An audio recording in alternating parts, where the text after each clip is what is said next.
आज पावन कथा महाराष्ट्र की धरती की चल रही है, इसीलिए कथा में घोषणा होना था। चूहे का ध्यान आया तो कथा में घोषणा कर दी। और ये मैंने बताया आपको कि चींटी को मारने से भी अपराध लगता है, गंगा नहाना पड़ेगा। इसीलिए साधु संत महात्मा पुराने समय में चींटी को भी बचाकर पैर रखते थे। इतना जीवन मनुष्य का सावधान का जीवन है। अब तो भैया जीवन ऐसा धुंध हो गया है कि आदमी को अब किसी काम में पाप दिख ही नहीं रहा, उसे लगता ही नहीं कि पाप है। हर काम को व्यक्ति खुशी खुशी कर रहा है, धंधा समझता है, बिजनेस समझता है, व्यापार समझता है। पैसे की आग इतनी दौड़ गई है कि आदमी को पाप दिखता ही नहीं, अपराध दिखता ही नहीं। सदगुरु भगवान सूत जी ने सौनक जी को कथा दृष्टांत से समझाई। अरे ऋषि मुनियों, गौतम ऋषि ने सारे ब्रह्मगिरी पर्वत को बगीचों से भर दिया। एक एक बूंद पानी डाल करके पेड़ पैदा कर लिए, पल्लवित हो गए, फलवित हो गए। सारे ब्रह्मगिरी पर्वत पर सुंदर सुंदर फलदार बगीचे, आनंद बरसने लगा ब्रह्मगिरी पर। और जैसे ही वरुण देवता प्रकट हुए उसके बाद में तो वर्षा ही वर्षा, वर्षा ही वर्षा। कहते हैं महाराज, त्र्यंबकेश्वर में जितनी वर्षा होती है उतनी वर्षा तो कहीं भी नहीं होती भारत में। इतनी वर्षा होती है आज भी, अंधाधुंध बरसता है, चार महीने, रात दिन रात दिन। कृपा है वरुण देवता गौतम ऋषि की तपस्या की। सारे ब्राह्मणों को पता चला कि ब्रह्मगिरी पर्वत फिर से बस गया है और वहां पर सुंदर सुंदर बाग बगीचे, फलदायी वृक्ष पैदा हो गए हैं। सारे ब्राह्मण गौतम ऋषि के पास आए, सबने विनती की, प्रार्थना की गौतम ऋषि से, हम यहां आना चाहते हैं, हम अपने अपने घरों में, पुराने घरों में, पुरानी जगह पर रहना चाहते हैं, आपकी अनुमति हो तो। गौतम ऋषि ने कहा कि इतना बड़ा संसार, इतना सुंदर घर बनाए, संसार बनाए, ब्रह्मगिरी पर्वत पर धन बरस रहा है, मैं अकेला क्या करूंगा? क्योंकि धन जब बढ़े तो संसार और परिवार भी बढ़ना चाहिए, ऐसा गौतम ऋषि ने कहा। गांव जब बसता है तो आनंद आता है, आ जाओ सब लोग। सारे ब्राह्मण जो चले गए थे वो सब लौट कर फिर ब्रह्मगिरी पर्वत पर आकर बस गए। पानी खूब बरसता, पर सबसे बड़ी समस्या क्या थी? पूरे ब्रह्मगिरी पर्वत में ब्राह्मणों का गांव दोबारा बस गया, पर पीने का पानी कहीं नहीं था। बारिश आती पानी बह जाता, केवल वही ब्रह्म कुंड, वो छोटा सा जो गड्ढा है, वही पीने का पानी था। अब जनसंख्या हो गई ज्यादा, ब्राह्मण की पत्नियां जल्दी जल्दी जामे और गड्ढे से पानी पूरा भर लामे, नीचे कीचड़ काचड़ रह जावे। गौतम ऋषि की पत्नी जावे तो वाकू पानी मिले ना। घर में आकर बताए पति को कि आपने देखो उल्टा काम कर दिया। ब्राह्मण और ब्राह्मण की पत्नियां सारा पानी ले जाते हैं, अब हमें पानी प्राप्त नहीं होता, कैसे यज्ञ होगा, कैसे पूजा होगी? गौतम ऋषि ने सबको बुलाकर समझाया, भैया सब लोग रहो, सब पानी पियो, पर पहले पानी हमारी पत्नी को लेने दो, क्योंकि वो यज्ञ आदि सत्कर्म करती है। गौतम ऋषि की पत्नी पानी भर के रात को 12 बजे लेके आवे, पानी के लिए 12 बजे जाना पड़े कुआं पे। सब ब्राह्मण की पत्नी नहीं मानी। कुछ पत्नियां कहने लगी, हम कोई उसके दब रहे, हम कोई उसके नीचे, अगर वो है तो हमें भी पानी की जरूरत है। कुछ पत्नियां ब्राह्मणों की गुपचुप जामे और गौतम ऋषि की पत्नी से पहले ही पानी को भर लावे। वो 12 बजे जावे तो भी ना मिले। अब पत्नी फिर रोने लगी। गौतम ऋषि से कहा कि आपने बीमारी बोली गांव में, इतनी तपस्या की आपने, ये सभी भोगी लोग, मतलबी लोग, स्वार्थी लोग हैं, ये कभी नहीं होंगे तुम्हारे और इस ब्रह्मगिरी पर्वत के। ये सभी होते के हैं, ये गरीबी के नहीं हैं। अब जीवन भर तुम्हें तकलीफ होगी, देख लेना। गौतम ऋषि ने समझाया सभी ब्राह्मणों को हाथ जोड़कर, पर ब्राह्मण एक मुंह हो गए सब और गौतम ऋषि से लड़ने लगे। पानी तुम्हारा नहीं है, ये तो भगवान का दिया हुआ है, इस पर सबका अधिकार है, हम पानी जब चाहे लेंगे, तुम्हें पानी चाहिए तो जाकर जल्दी ले आया करो। अब तो गौतम ऋषि की आंखें खुली कि पत्नी सही कहती थी, नेकी के साथ बदी होती है। मैंने अच्छा किया ब्राह्मणों को बसाकर, ये ब्राह्मण तो मेरे ही दुश्मन हो गए। गौतम ऋषि लड़ने लगे पत्नी के साथ में, पत्नियों से ब्राह्मणों की, तो सारे ब्राह्मण नाराज हो गए। सब ब्राह्मणों ने मिलकर के आज गणेश जी की स्थापना की और गणेश स्थापना करके लंबा पूजन किया, लंबा व्रत किया। गणेश भगवान प्रसन्न हो गए। ब्राह्मणों ने पूछा, प्रभु आप प्रसन्न हैं हमारी भक्ति से? गणपति कहने लगे, हाँ मांग लो, वर मांग लो। सारे ब्राह्मण कहते हैं आप अगर प्रसन्न हैं तो वरदान में अगर हमें देना चाहते हो तो एक ही वर दे दो सब ब्राह्मण को। क्या वर चाहते हो? तो गौतम ऋषि ब्रह्मगिरी पर्वत को छोड़ के चला जाए और अपमानित होकर जाए, पापी बनकर जाए, ऐसी हमारे को वरदान दो। भगवान गणेश कहने लगे, ब्राह्मण, जिस गौतम ऋषि ने तुमको बसाया, जिस गौतम ऋषि ने तुम्हें पाला, उसके साथ ऐसी भावना तुम्हारी, तुम गलत कर रहे हो।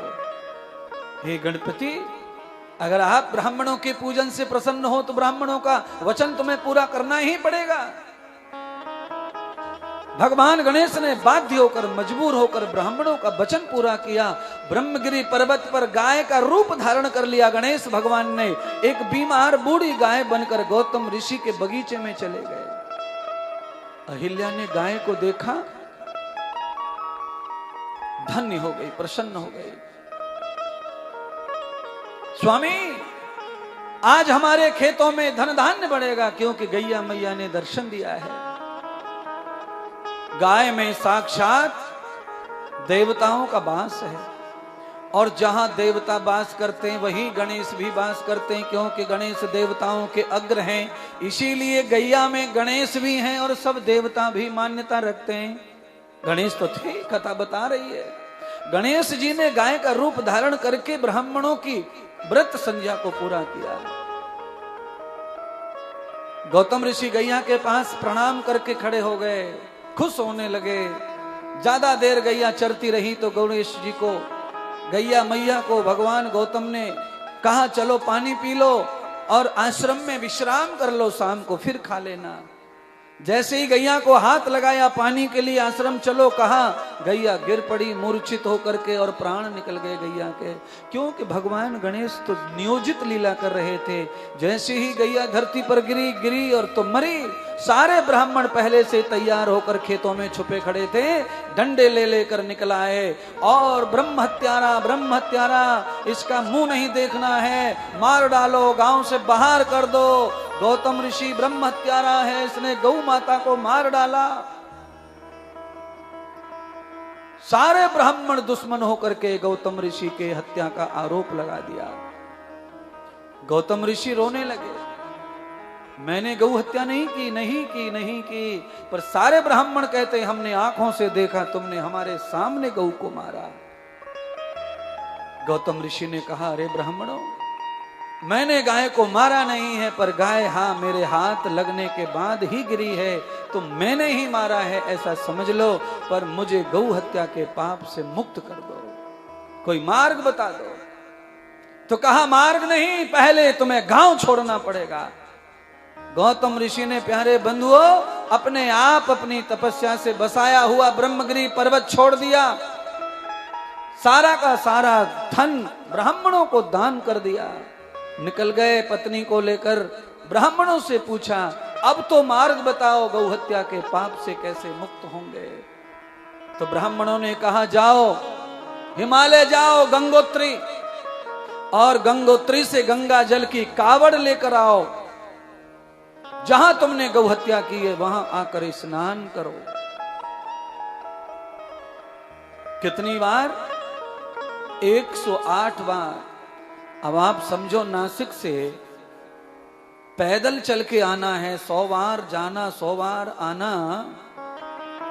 इतनी बार गौतम ऋषि ने गंगोत्री से गंगा जल लेकर के ब्रह्मगिरी पर्वत पर जाकर के स्नान किया।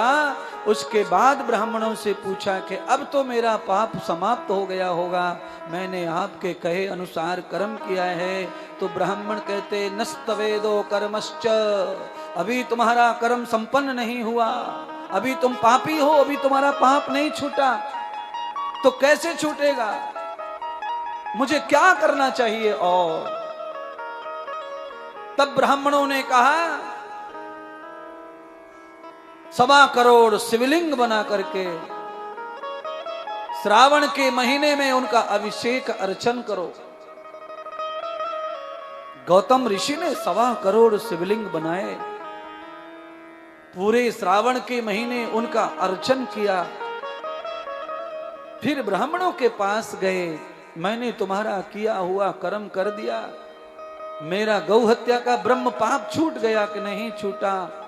ब्राह्मणों ने अभी भी कहा कि नस्तवेदम पुण्य, तुम्हारा पुण्य उदय नहीं हुआ, अभी तुम पापी हो, तो कैसे छूटेगा? तो ब्राह्मणों ने कहा पूरे श्रावण के महीने 1.25 करोड़ अभिमंत्र प्रणव अक्षर का जाप करो निराहार रहकर। दूसरा श्रावण आया, गौतम ऋषि ने यह व्रत भी किया, 1.25 करोड़ मंत्र जाप किया। फिर ब्राह्मणों से पूछा, ब्राह्मणों ने कहा अभी नहीं पाप छूटा। जब कभी श्रावण मास में अधिक मास आए, उस अधिक मास में भगवान शंकर का तुम अभिषेक करना। महाराज, ब्रह्म हत्या का पाप छुड़ाने के लिए कब अधिक मास आएगा श्रावण में? कितने दिन तपस्या करनी पड़ी गौतम ऋषि को। श्रावण में अधिक मास आया, भगवान शंकर का 1 महीने पूर्ण अभिषेक करके उन्होंने ब्रह्मगिरी की दंडवती परिक्रमा की। 1 महीना अधिक मास में। कहते हैं श्रावण का अधिक मास जब आए, उसमें कोई दंडवती परिक्रमा कर लेता है तीर्थ की, तो उसके 84 के फंदे कट जाते हैं, इतना पुण्य होता है।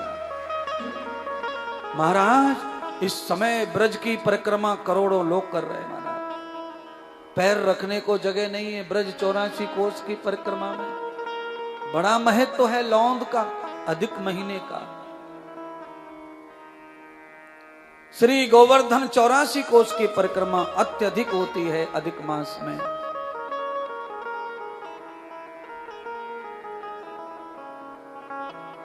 दंडवती परिक्रमा तो बहुत कठिन है, लोग दंडवती परिक्रमा कर रहे हैं महाराज।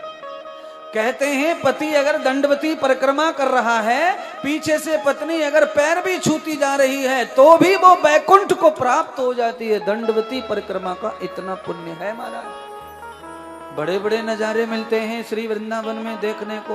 गोवर्धन में पत्नी पैर छू रही है, पति दंडवती कर रहा है भगवान को, पत्नी पुण्य बांट रही है, पैर छू करके महान कर रही है, और दोनों तर जाते हैं महाराज। यस्त कर्मोन भूयः, दंडवती परिक्रमा भी महीना 1.25 महीना में लग जाती है, वो भी बहुत कठिन नहीं है। अगर कोई चाहे तो कठिन नहीं है, वैसे तो कठिन ही कठिन है। अपन किसी को देखते हैं तो अपने को तो बहुत कठिन लगती है, कैसे होगा?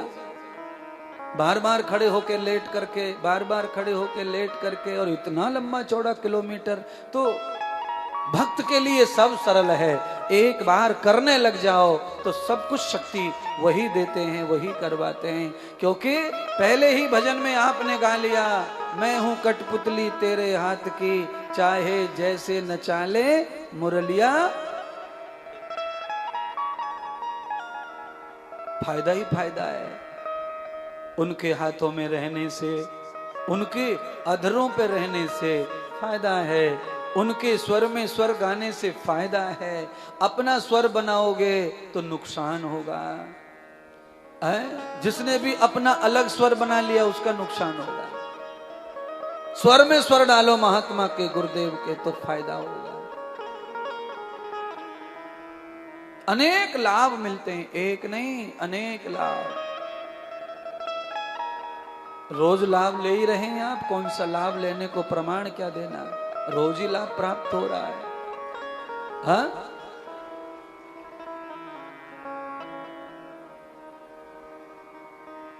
मैं किसी को नहीं रोकता हूं कि आप लाभ मत लो।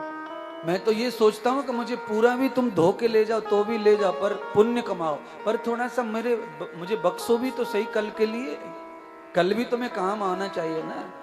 आज ही मुझे खत्म कर लोगे तो कल कैसे करोगे, पैर धोगे, कैसे पूजोगे, कैसे गंगा अभिषेक करोगे। हैं, पैर का आज नाखून निकाल दिया मेरा, लोटा मारा फेंक के किसी ने।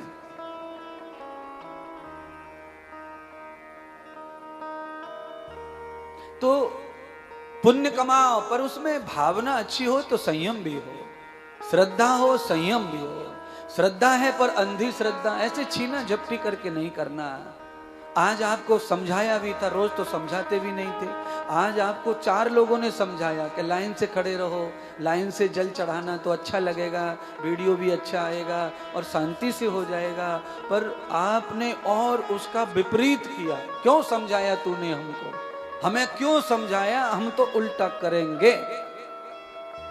अरे समझा रहे हैं तो उसके तुम्हारे फायदे के लिए समझा रहे हैं ना। हंसते हंसते गुरुजी आए, हंसते हंसते, तो भगत आप भी हंसते हंसते रहिए। अच्छा, कई लोगों ने फेंक दिया पानी किसी के ऊपर, किसी ने मेरे ऊपर फेंक दिया गंगा जल। तो ऐसे फेंका फांकी करने से नहीं मिलेगा पुण्य, चढ़ाने से मिलेगा। चढ़ाना और फेंकना दोनों में भाव बदल जाता है, प्रयोग बदल जाता है। चढ़ाने के लिए अंजलि बनानी पड़ती है, फेंकने के लिए मुट्ठी बनानी पड़ती है। तो फर्क तो हो गया, वर्क बदल गया, कर्म बदल गया, तो परिणाम बदलेगा। इसीलिए जब आदमी, गुरुदेव जब मुफ्त में प्राप्त है, दिन भर प्राप्त है, तो मुफ्त की चीज को तो बांट के खाओ, शांति से खाओ, प्रेम से खाओ, उसका पुण्य लो। ऐसा तो मैंने कहा नहीं कि जो यजमान बनेंगे, जो पैसा चढ़ाएंगे, उनको ही पैर धोने दूंगा, फ्री वालों को छूने नहीं दूंगा, हाथ नहीं लगाने दूंगा। है, जो यजमान बनते दूध के, उनका नंबर आता है बाद में, पहले तो फ्री वाले ही लपक लेते हैं सामने आकर। गंगा जी जाने भी कहां देते, सीढ़ियों से उतरते से घेर लेते हैं। यजमान वहां इंतजार कर रहा है। चलिए, आप सबको पूरी आजादी है। मेरा स्वभाव पहले जो है वही आज है, कल भी वही रहेगा। मैं कभी छुपने वाले महात्माओं से नहीं हूं, आपके लिए उपलब्ध हूं। क्योंकि चंद्रमा, सूरज, पृथ्वी, तुलसी, पीपल, गंगा घाट सब ओपन पड़े हैं। कमाओ पुण्य कमाओ, तो महात्मा छुपेगा क्यों, आपके लिए ओपन है। पर कम से कम हाथ पैर नाखून तो छोड़ो महात्मा के, क्योंकि आप जानते हैं नाखून में चोट लग जाए तो सुंदरता कम हो जाती है। नाखून की है गुलाबी, हो जाए नीला तो कैसो दिखेगो है। और फिर नीले नीले नाखून को पैर धोकर के पीने को मन ना करेगो। सुंदर पैर रखने पड़ते हैं पैर धुलवाने के लिए। पैरों की सुंदरता चाहिए, चरण चाहिए, चरण क्या चाहिए, चरण। ये पैरों के चक्कर में तो कई बाबा नाराज हो जाते हैं, गुस्सा हो जाते हैं। एक बाबा ने तो राजस्थान में एक बुढ़िया से पैर ना छूने दिए।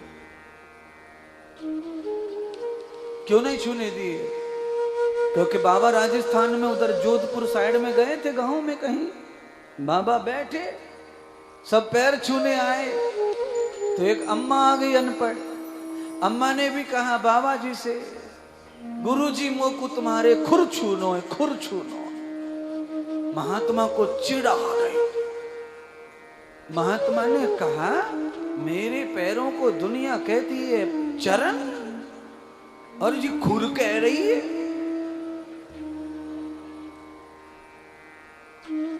महात्मा ने कहा तूने पैरों का अपमान किया है, तू नरक में जाए। बुढ़ी इतनी भोली कि उसको नरक भी पता नहीं था, ससुरो नरक कहाँ है और नरक जाने के लिए क्या कर्म करने पड़े। तो वो कहने लगी महाराज मेरी किस्मत कहाँ नरक में जाने की, नरक में तो आप जैसे महान महात्मा जाते हैं। मैं कहां जा सकती नरक में, मैं ठहरी गांव की गमर्री।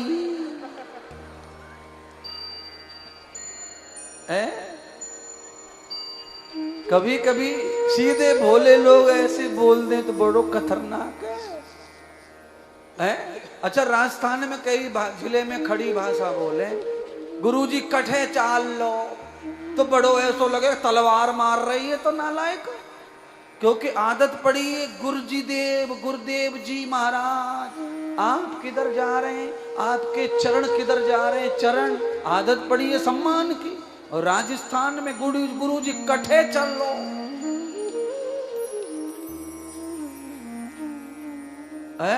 बड़ी समस्या है। एक हमारी चेली है यहाँ पलवल के पास, फरीदाबाद के पास, वहां भी खड़ी बोली बोले। उसने आज तक मेरे को ना कहा कि गुरुदेव तुम कैसे, गुरु तू कैसे है गुरु।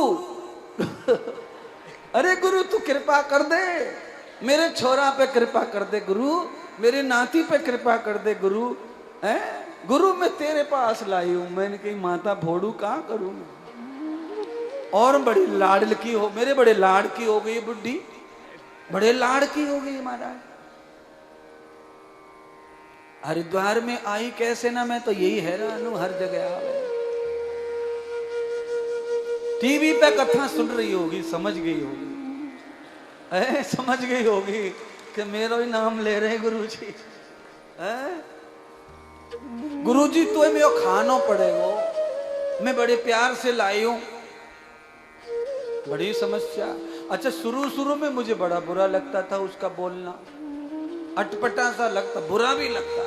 बाद में समझा मुझे कि इसमें कूट कूट के प्यार भर रहा है तेरे लिए महाराज। ये 14 साल से तरस तरस के अब आई है बेचारी, इतने साल से, तब समझा कि उसकी भाषा बोली वैसी है। तो आदत पड़ जाए सम्मान बम्मान की, तो फिर कभी कभी खड़ी बोली बड़ी खराब लगे महाराज। ऐसी मुझे खराब लगे, ऐसी चेलाओं को भी खराब लग जाता है कभी कभी। कभी कभी गुरुजी भी खड़ा बोल देते हैं तो चेला भी सटपटा जाते हैं। आदत नहीं बनानी है, समय का कोई भरोसा, कौन सी परिस्थिति में कब अपमान आएगा उसको भी पचाना और सहना है। तो सम्मान की हर समय भूख नहीं रखनी है। आज गौतम ऋषि का कैसा हाल हो गया है। इतने बड़े महात्मा तपस्वी, इतने लोगों को बसाया और बसाने वालों ने ही उजाड़ने का प्रोग्राम कर दिया। और सब महात्माओं के साथ लगभग ऐसा ही होता है। आप जिन्हें बसाओ, जिनकी मदद करो, जिन्हें खिलाओ, वो ही काले नाग बन के डसने को आ जाते हैं। पूरा समाज गौतम ऋषि को डसने वाला बन गया। पर बंधुओं, गौतम ऋषि के साथ जो दुश्मनी हुई, उसकी वजह से गौतम ऋषि को एक रास्ता अच्छा भी मिल गया। आदमी को जब टक्कर अपनों से लगती है तो वो इतना ज्यादा सावधान हो जाता है कि फिर वो कभी भूल से भी किसी की भी भावना में फंस के भी गलती करता, और इतना पक्का हो जाता है फिर वो सावधान। और फिर तो वो बिल्कुल आंखें बचा के नहीं, आंखें निकाल के ही जीता है। क्यों? अपनों से भी अपनों को चेक करके देखो तो उसमें कुछ न कुछ खोटा है, और वो खोटा कब प्रकट होगा ये कोई नहीं जानता। क्यों? सारी दुनिया सुख के लिए आई है, सारी दुनिया आनंद के लिए आई है, सारा जगत सुख ढूंढ रहा है, चेला हो चाहे गुरु हो, सबको सुख चाहिए। और जिसके भी सुख पर ठेस पहुंचती है वही दुश्मन बनेगा। सब औलाद से लेकर सारा जगत वही है। इसीलिए तो आज मैंने सूरदास को पकड़ा और ये पद गाया।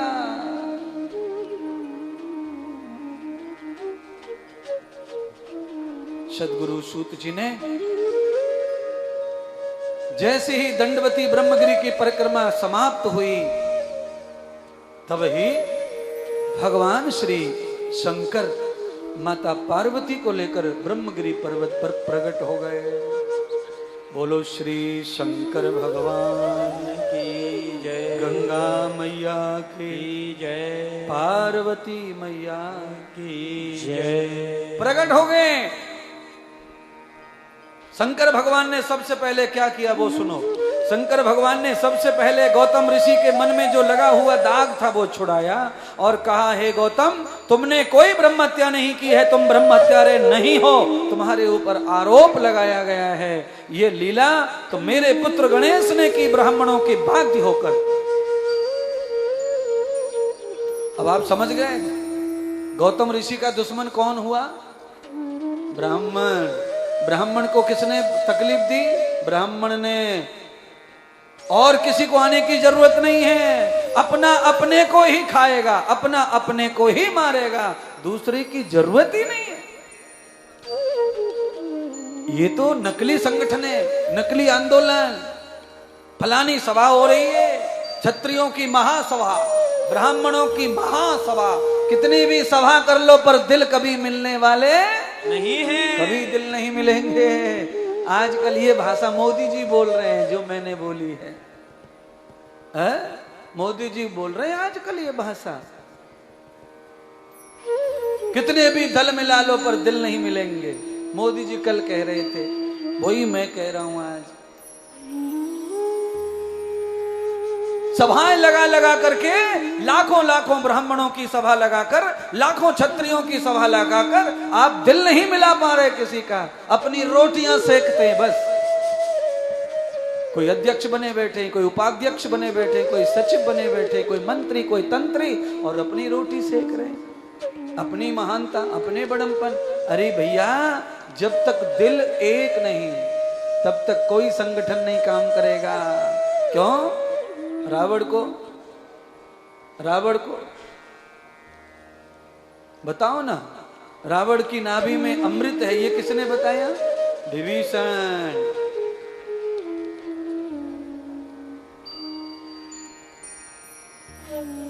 पृथ्वीराज चौहान को किसने मरवाया? महाराणा प्रताप को किसने मरवाया? बस समझ गए सब लोग, घर के भेदी। ये कहावत, घर के अपने ही तुम्हें तकलीफ दे सकते हैं, अपने ही तुम्हें नष्ट कर सकते हैं, अपने तुम्हें बर्बाद, अपने दुखी कर सकते हैं। आपको गैरों से तो कोई चिंता है नहीं।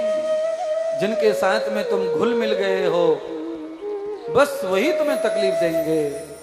और यही संसार का नियम ही, यही संसार की रीत है। इसीलिए शास्त्रों में गाया है कि संसार में कोई अपना नहीं है, सारा जगत मतलब और स्वार्थ का है। अपना उल्लू सीधा होवे तो महान है महात्मा, महान है गुरुजी, महान है पापा, महान है मम्मी। और अपना उल्लू नहीं सीधा हुआ तो गुरुजी ऐसा, गुरुजी वैसा, पप्पा ऐसा, मम्मी ऐसी।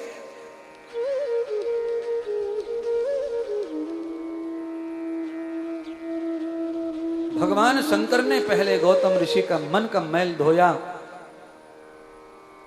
कि तुम पापी नहीं हो, तुम पुण्यात्मा हो। तुमने ब्रह्मगिरी पर्वत जैसे महान स्थान को पवित्र किया है तपस्या से। अकाल में भी तुमने तप किया है प्राणों पर खेलकर, और सारे एहसान फरामोश ब्राह्मणों को तुमने स्थान दिया है। इसलिए हे गौतम, मैं प्रसन्न हूं, वर मांग लो। गौतम ऋषि कहने लगे, परमात्मा वर देना चाहते हो तो वर दीजिए। मेरे जैसे न जाने कितने दुखी संसार में हैं जिन्हें निरपराध सताया जाता है, बिना दोष के ही जिन्हें दोषी बना दिया जाता है। ऐसे निरपराध लोगों को कौन कल्याण करेगा, कौन मदद करेगा? इसलिए हे परमात्मा, आप यहाँ पाप धोने के लिए स्थापित हो जाइए। शंकर भगवान ने कहा, गौतम ऋषि आप चिंता ना करो, गंगा आई है ना पाप धोने के लिए, आप लेके आए हो, गंगा रहेगी पाप धोएगी। गंगा ने कहा, ना ना ना ना ना ना ना ना, मैं नहीं रहूंगी। सब जगह मैंने ठेका ले लिया है, पार्वती तुम्हारे संग संग घूमे और हम पाप धोमे, हम ना धो रहे पाप। तुमने एक ही जगह भागीरथ को दे करके हमें पापी के धोने के लिए खड़ा कर दिया है, सब जगह मैं ना बहूंगी, सब जगह मैं ना होंगे। पार्वती को कहो। शंकर भगवान ने कहा ये बात तो सही है, केवल गंगा की ड्यूटी नहीं है, पार्वती क्या करेंगे? तो पार्वती को कहा, पार्वती गौतम ऋषि की आशा पूरी करो, तुम यहां स्थापित हो जाओ और पापियों के पाप धो के कल्याण करो। पार्वती ने कहा, देखो महात्मा, तुम जानते हो मैं शंकर के बगैर एक क्षण दूर नहीं रह सकती, एक पल भी नहीं। अगर महादेव यहां रहे तो मैं अवश्य रहूंगी, मैं आपके बगैर नहीं रह सकती। बड़ी समस्या खड़ी हो गई।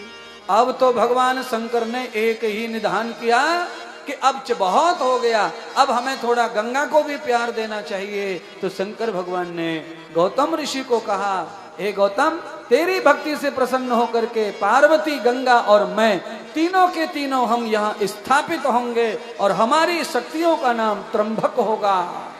हम त्रिविध संगति से हमारा अवतरण हुआ है और ये ब्रह्म कुंड में हमारे दर्शन करके कोई जल अर्पण करेगा गोदावरी का, वो तर जाएगा। गंगोत्री से गौतम ऋषि जो गाय हत्या के पाप से धोने के लिए गंगा ले गए, उसी गंगा का नाम है गोदावरी। गोदावरी गंगा, गौतम ऋषि से उसका जन्म हुआ। गोदावरी गंगा का, उस गंगा का जल श्राद्धों में, तर्पणों में, मरे गरे की पूजा में काम आता है, वहां भी पूजा होती है। ये महादेव जी ने गौतम ऋषि को वर प्रदान किया और महत्तम बताया त्र्यंबकेश्वर का। महत्तम ये बताया कि कोई अपने पूर्वजों के नाम से यहाँ आके जल पूजन कर जाएगा, यहाँ पिंड पूजन कर जाएगा, उसके पितरों का, उसके मरे हुए पूर्वजों का भी कल्याण होगा। ये जगह इतनी महान होगी हमारे लिंग से। आज भगवान शंकर त्र्यंबकेश्वर महादेव के रूप में ब्रह्मगिरी पर्वत पर स्थापित हो गए और गौतम ऋषि का कल्याण करके उन्हें वर देकर, उनकी भक्ति से प्रसन्न होकर उन्हें आशीष देकर के यश प्रदान कर दिया और सभी के सभी ब्राह्मण उसी ब्रह्मगिरी पद पर भगवान शंकर की आराधना करने लग गए। बोलो शंकर भगवान की जय हो। आराधना करने लगे सब। आप भी करिए आराधना। है कौन सी आराधना करेंगे बताओ? हर हर महादेव शंभु काशी विश्वनाथ गंगे, हर हर महादेव शंभु काशी विश्वनाथ गंगे, हर हर महादेव शंभु काशी विश्वनाथ गंगे, हर हर महादेव शंभु काशी विश्वनाथ गंगे, काशी अमरनाथ गंगे, काशी विश्वनाथ गंगे, काशी अमरनाथ गंगे, काशी विश्वनाथ गंगे, हर हर महादेव शंभु काशी विश्वनाथ गंगे, हर महादेव शंभु काशी विश्वनाथ गंगे, हर महादेव शंभु काशी विश्वनाथ गंगे, हर महादेव शंभु काशी विश्वनाथ गंगे,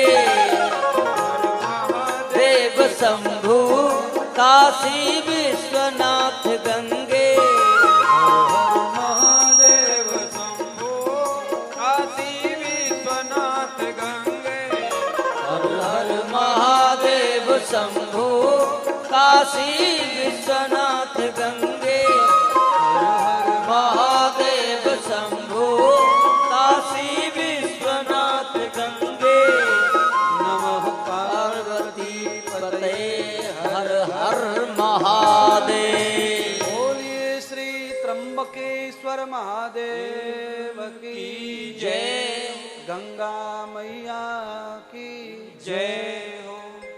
आनंद से हमारे पास में बंधुओं अब 3 दिन शेष हैं। ये हरिद्वार की कृपा है कि हमें एक कथा में 2 सोमवार मिले और 9 दिवसीय पावन कथा हो गई। आपको सबको जात होगा अधिक मास का समापन अमावस्या में आ रहा है, इसीलिए 14 तारीख को विश्राम भी कथा का हो जाए। तो जिनको रुकना है, अमावस्या का स्नान गंगा का बहुत ज्यादा पाप काटने वाला माना गया है, तो अमावस्या तक रुकिए और गंगा में डूबक लगाइए। कोई रह जाते कोने कांथड़े में पाप, उनको धो धा के अच्छी तरह से घर जाइए। घर पे जाके भी क्या है, 9 दिन सही तो 11 दिन सही, ऐसा सोच के मैं आपका हित करना चाहता हूं। तो आप रुकें, गंगा मैया में स्नान करें, अमावस्या को दिया जलाएं, पूजन करें, और अगर आप चाहें तो कथा भी बढ़ा देंगे, कथा भी कर लेंगे। क्या है, 9 दिन की जगह 11 दिन की हो जाएगी। कथा में क्या जा रहा है, अपना चलता रहेगा कार्यक्रम। अमावस्या तक कथा चलती रहेगी, पूछ लेंगे सबसे।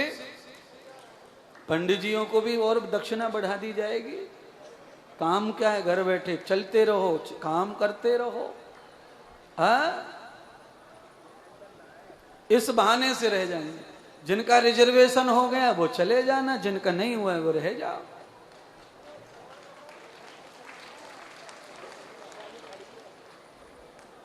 सभी लोग पावन उत्सव में जुड़े हैं। अभी आगे थोड़ा थोड़ा सहयोग, क्योंकि संतों का जो भंडारा है वो विशाल है। आप जो घोषणाएं देख रहे हैं ना, ये थोड़ी अभी कम पड़ेंगी, थोड़ा सा और विशाल है। हम चाहते हैं कि जैसी भीड़ कथा में वैसे संतों का भोजन भंडारा हो, ज्यादा संत आए, संतों का दर्शन मिले, और सम्मेलन भी है, थोड़ा संतों का उपदेश प्रवचन भी मिले। तो सब चीज की योजना चल रही है। और संत महंगे हैं, अच्छे महात्मा महंगे हैं, तो थोड़ा सम्मान के रूप में दान दक्षिणा भी अच्छा करना है। तो उस हिसाब से आप सब लोग जो है उस पुण्य से जुड़े। संत सबके होते हैं, संतों की सेवा सबकी है। मैं बढ़ चढ़ के जैसे करता हूँ वैसे आप भी मुझे मानते हैं, तो आप भी थोड़ा बढ़ चढ़ के करें और संतों की खूब सेवा हो, संतों का सबको लाभ प्राप्त हो। और सोमवार को सभी को अभिषेक करना है, कोई बिना अभिषेक के ना रहे। हरिद्वार में कौन आएगा, बार बार आएंगे वैसे आप हरिद्वार में, क्योंकि जहाँ जहाँ पगले पड़ते हैं गुरुदेव के, वहाँ वहाँ शिष्य आते ही जाते रहते हैं, तो आएंगे बार बार।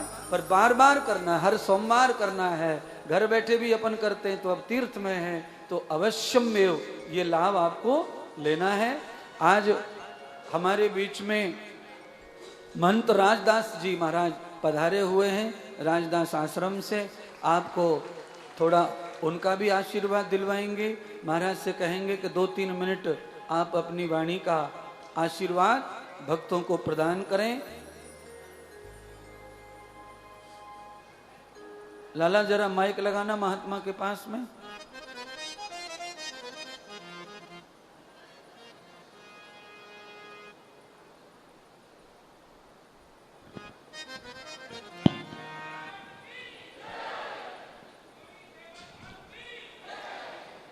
सदगुरुदेव भगवान की जय, गंगा मैया की जय। देखो सभी प्रेम से जोर से जयकारा लगाओ, क्योंकि मुख की शोभा अच्छी वाणी बोलने से होती है, कानों की शोभा अच्छी वाणी सुनने से होती है, हाथ की शोभा दान से पूजन से होती है। इसलिए प्रेम से जोर से जयकारा लगाइए। सदगुरुदेव भगवान की जय हो, गंगा मैया की जय हो, सनातन धर्म की जय हो। धन चाहिए तो धर्म करे, मुक्ति चेरट नाम, हाड़ मास का पुतला आवे ना किसे काम। मानुष दई धार के नहीं पिछाना राम, मानो कुआ जल बिना खुदवाया बेकाम। आछे दिन पाछे गए किया न हरि से हेत, आप पछताए क्या होत है जब चिड़िया चुग जाए खेत। राम नाम रटते रहो जब तक घट में प्राण, कभी तो दीन दयाल के भनक पड़ेगी कान। प्रातः स्मरणीय परम पूजनीय गुरुदेव भगवान, आत्मदेशी प्रेमी सज्जनों, भक्तिमती माताओं बहनों,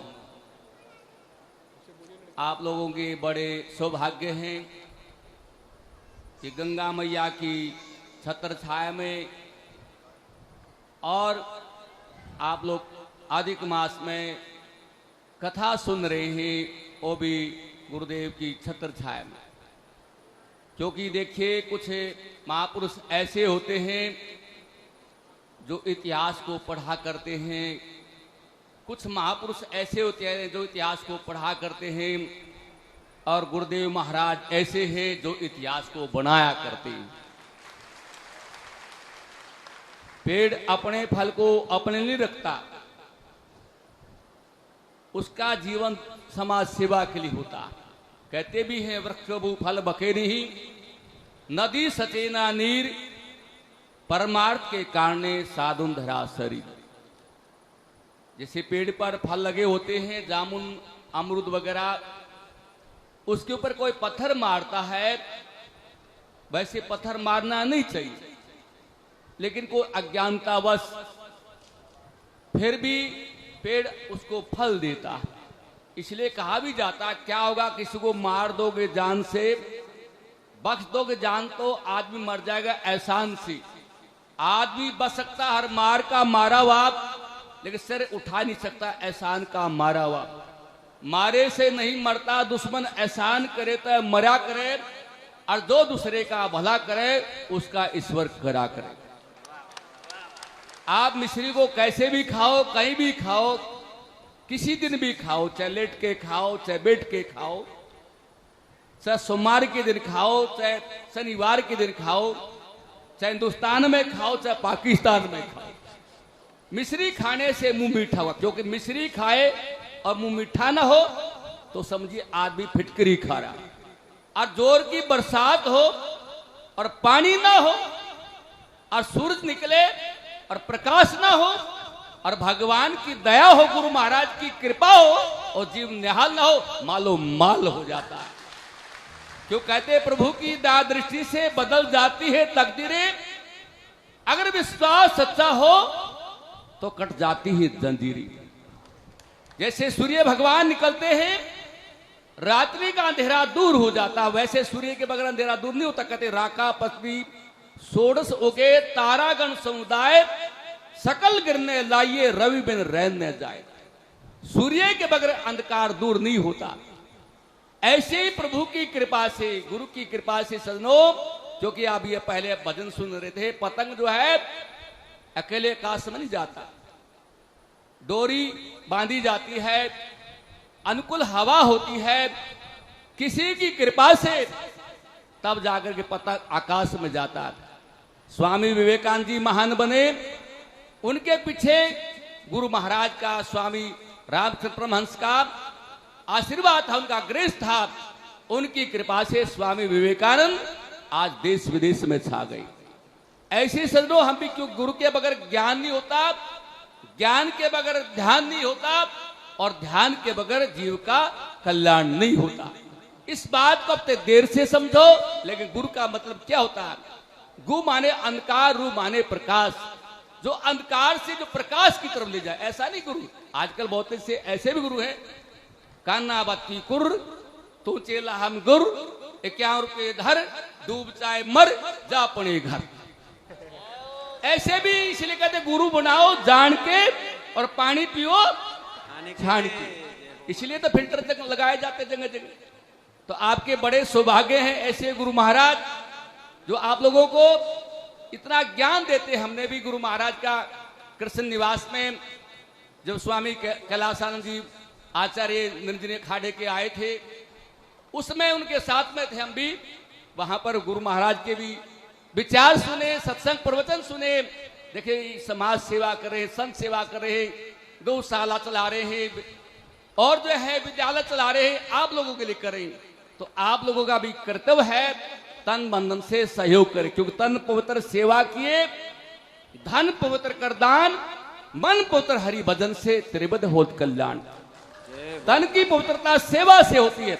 कुएं में से जितना पानी निकालोगे उतना और आ जाएगा, और मैं देखता बरसात के दिनों में तो और ज्यादा आ जाता। क्यों? क्योंकि कुएं का अपना स्रोत होता है। इसलिए मेरी नजरों में तो जो देख रहे हैं सपना है, और जो हाथ से छूट गया वो अपना है। जो देख रहे हैं सपना है, और जो हाथ से छूट गया दान पुण्य होगा वो अपना है, और यही साथ में आपके जाएगा और कुछ नहीं जाएगा। इसलिए आप खूब भजन करें, क्योंकि देखिए कहते हैं आया कहां से कहां है जाना, आया कहां से कहां है जाना, ढूंढ ले ठिकाना बंदे ढूंढ ले ठिकाना, ढूंढ ले ठिकाना बंदे। आया कहां से कहां है जाना, बोलो कहां से जाना कहां, ढूंढ ले ठिकाना बंदे ढूंढ ले ठिकाना, ढूंढ ले ठिकाना बंदे ढूंढ ले ठिकाना। इस दुनिया में आने वाला हर कोई एक दिन जाएगा, इस दुनिया में राजा हो या रंग भिखारी काल उठा ले जाएगा, राजा हो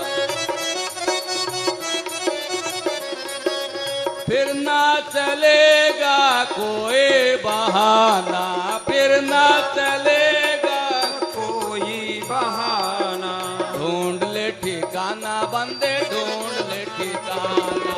ढूंढ ले ठिकाना बंदे ढूंढ ले ठिकाना।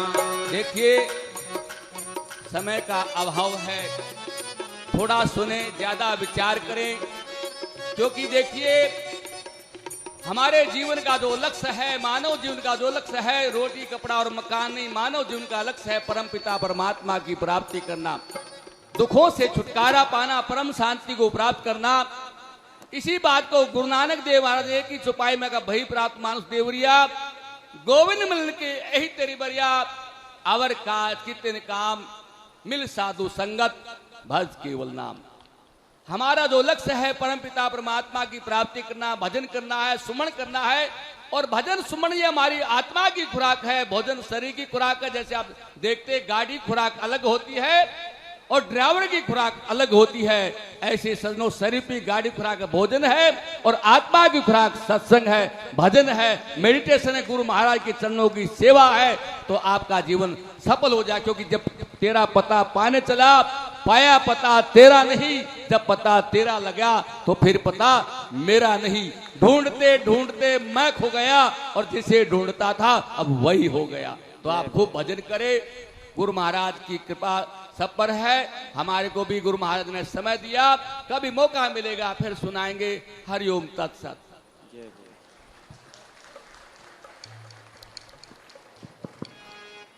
जय हो। बहुत सुंदर, एकदम क्रांतिकारी वचन, संतों की वाणी, बहुत सुंदर। महंत राजदास जी ने आपको उद्बोधन किया। अब हम आरती करके आज का सत्र विश्राम करेंगे। जय श्री राधे। मुख्य यजमान मंच पर पधारेंगे मुन्नी देवी तथा चेतन तथा सह यजमान सभी मंच पर आरती के लिए पधारेंगे, और पोथी के यजमान मंच के सामने आरती के लिए पधारेंगे। सभी से निवेदन है, जो जो भक्तगण साधु संतों के भोजन भंडार हेतु सहयोग करना चाहते हैं वे स्टॉल पर कार्यालय पर जाकर आप सहयोग दे सकते हैं और रसीद प्राप्त कर सकते हैं। 13 तारीख को यह संत सम्मेलन भंडारा होने वाला है, तो ज़्यादा से ज़्यादा सहयोग देकर पुण्य के भागी बन सकते हैं। आइए मुख्य अब हम चलते हैं आरती की ओर। आरती। ओम ज्वालामालिन्ये नमः, नवरत्नेश्वरी नमः। ओम इदगुं अभिः प्रजननं मे अस्तु दशवीरगुं सर्वगणगुं स्वस्ति आत्मसनि प्रजा सनि पशु सनि लोक सन्यव अग्निः प्रजा बहुलाम्बे करोत्वन् पयोरेतो अस्मात्सु दत्ता। ओम जय जगदीश हरे स्वामी जय जगदीश हरे। भक्त जनों के संकट दास जनों के संकट क्षण में दूर करे। ओम जय जगदीश हरे। जो जावे फल पावे दुख बिन से मन का स्वामी दुख बिन से मन का सुख संपत्ति घर आवे सुख संपत्ति घर आवे कष्ट मिटे तन का। ओम जय जगदीश हरे। मात पिता तुम मेरे शरण गहूँ में किसकी स्वामी शरण गहूँ में किसकी तुम बिन और न दूजा प्रभु बिन और न दूजा आस करूं जिसकी। ओम जय जगदीश हरे। तुम पूर्ण परमात्मा तुम अंतर्यामी स्वामी तुम अंतर्यामी पार ब्रह्म परमेश्वर पार ब्रह्म परमेश्वर तुम सबके स्वामी। ओम जय जगदीश हरे। विषय विकार मिटाओ पाप हरो देवा स्वामी कष्ट हरो देवा श्रद्धा भक्ति बढ़ाओ श्रद्धा भक्ति बढ़ाओ संतन की सेवा। ओम जय जगदीश हरे। और ब्रह्म जी की आरती जो कोई जन गावे स्वामी प्रेम सहित गावे कहते शिवानंद स्वामी जपते हरि हर स्वामी मनवांचित फल पावे। ओम जय जगदीश हरे ओम जय जगदीश हरे स्वामी जय जगदीश हरे। भक्त जनों के संकट दास जनों के संकट क्षण में दूर करे। ओम जय जगदीश हरे ओम जय जगदीश हरे ओम जय जगदीश हरे। ओम पात्रमध्ये सुतन्तोऽयं भ्रामितं शङ्करोपरि अङ्गलग्नं मनुष्याणां सर्वं पापं व्यपोहति सर्वं कष्टं व्यपोहति। जलेन शीतलीकरणं पुष्परदेवाभिवन्दनं स्वात्माभिवन्दनं मन्त्री मन्त्रपुष्पाञ्जलिः। हरिः ओम जग्नेन जग्नमय जन्तदेवा तानि धर्माणि प्रथमान्यसन्नतिहनाकं महिमानः सचन्त यत्र पूर्वे साध्याः सन्ति देवाः। ओम राजाधिराजाय प्रसय्यसाहिने नमो वयं वै श्रवणाय कुर्महे समे कामान् कामकामाय मह्यं कामेश्वरो वै श्रवणो ददातु कुबेराय वै श्रवणाय महाराजाय नमः।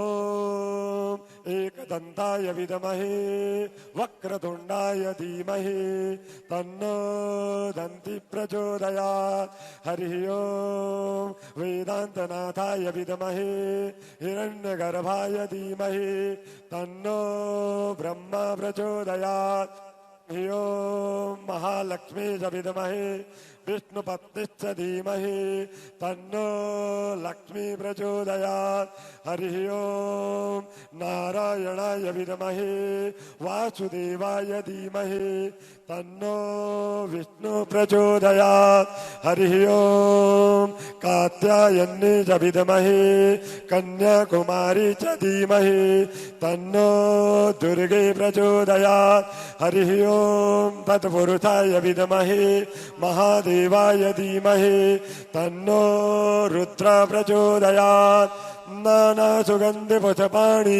यथा कालोद्भवानि च पुष्पाञ्जलिर्मया दत्त गृहाण परमेश्वर मंत्रपुष्पाञ्जलिं समर्पयामि परिक्रमा जे तीर्थानि प्रचरन्ति श्रीकास्तानि खङ्गिणा तीघागुंसत्रयो जनेव धन्वा नितन्मसि नमः सर्वहितार्थाय जगदाधार हेतवे साष्टांगोय प्रणामस्मि प्रयत्नेन मया कृता क्षमा प्रार्थना अन्यथा शरणं नास्ति त्वमेव शरणं मम तस्मात् कारुण्य भावेन रक्ष मां परमेश्वर गतं पापं गतं दुःखं गतं दारिद्र्यमेव च आगता सुख संपत्ति पुण्याहं तव दर्शन शिवे भक्तिर् भवे भवे अन्यथा शरणं नास्ति त्वमेव शरणं मम प्रेम से बोले गजानन गणपति भगवान की अंबिका महारानी की सांची दरबार की लक्ष्मी नारायण भगवान की उमापति महादेव की पवन सुत हनुमान की गंगा मैया की यमुना महारानी की बद्री विशाल भगवान की केदारनाथ भगवान की श्री शिव महापुराण की वेद व्यास भगवान की सदगुरुदेव भगवान की आज के आनंद की ओम नमः पार्वती पतये हर हर महादेव सर्वे भवन्तु सुखिनः सर्वे सन्तु निरामया सर्वे भद्राणि पश्यन्तु मा कश्चित् दुःखभाग् भवेत् कालो वर्षतु पर्जन्य पृथिवी सस्यशालिनी देशोऽयं क्षोभरहितो ब्राह्मणा सन्तु निर्भया ॐ पूर्णमिदं पूर्णात् पूर्णमुदच्यते पूर्णस्य पूर्णमादाय पूर्णमेवावशिष्यते ॐ शान्तिः शान्तिः शान्तिः सुशान्तिर्भवतु।